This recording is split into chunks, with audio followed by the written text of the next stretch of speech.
Welcome to today's Theology Bite. I'm covering the Bible Part 2.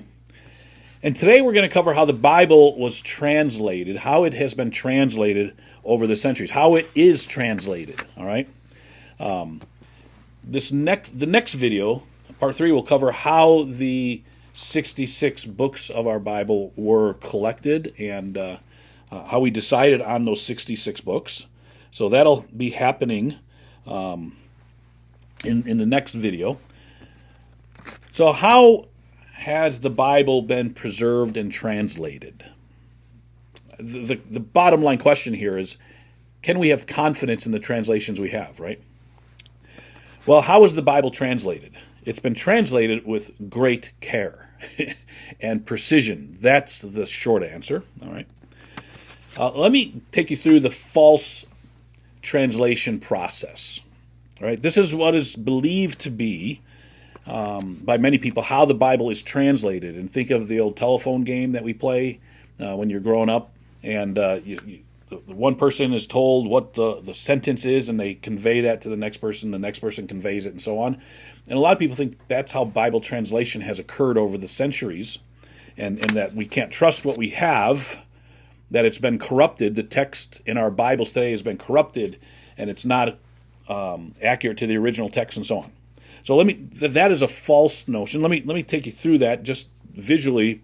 People believe that the Bible is translated from the original languages, Hebrew, Aramaic, and Greek, that it was then translated to another language, and then it was translated to the next language after that, and so on, and so on, and so on. All right? Now, I want you to realize that is a totally false notion, a false idea of how the Bible is translated, right? That's not how it has been translated over the centuries. So that's a false translation idea or concept. Let me take you through the actual translation process. Now, over the centuries, scholars, language experts, various translation teams, translation committees, all right?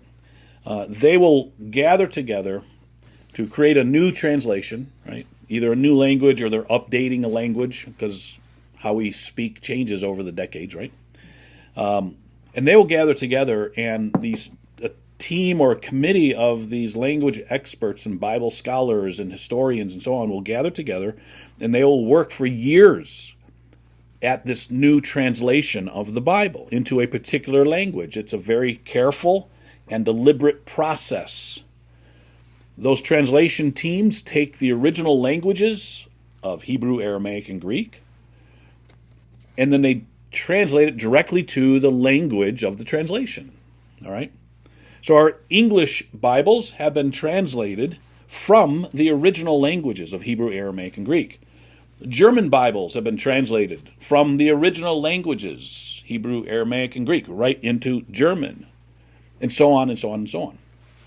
We can be very, very confident that our English translations that we have today, our modern translations, I'm not talking about paraphrases such as the Living Bible and so on, right?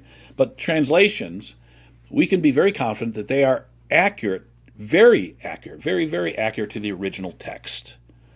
And that's due to the science behind translation work.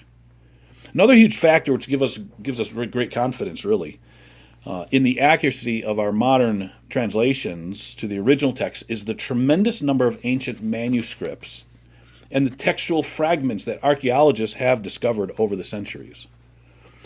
And look at this chart here. No ancient book even comes close to having the manuscript and textual evidence that the Bible has, which supports the translation work. I mean, it's truly astounding. Look at the far right-hand column on this chart. It lists the number of ancient copies we have, and look at that compared. Look at the Bible at the bottom there compared to the other ancient texts, which, by the way, no one ever questions. They only question the Bible. I mean, it's not even close. And here's the key. The more copies you have of ancient texts and fragments and all these things, the more of those you have, the more confident you can be that what you have matches the original. All right?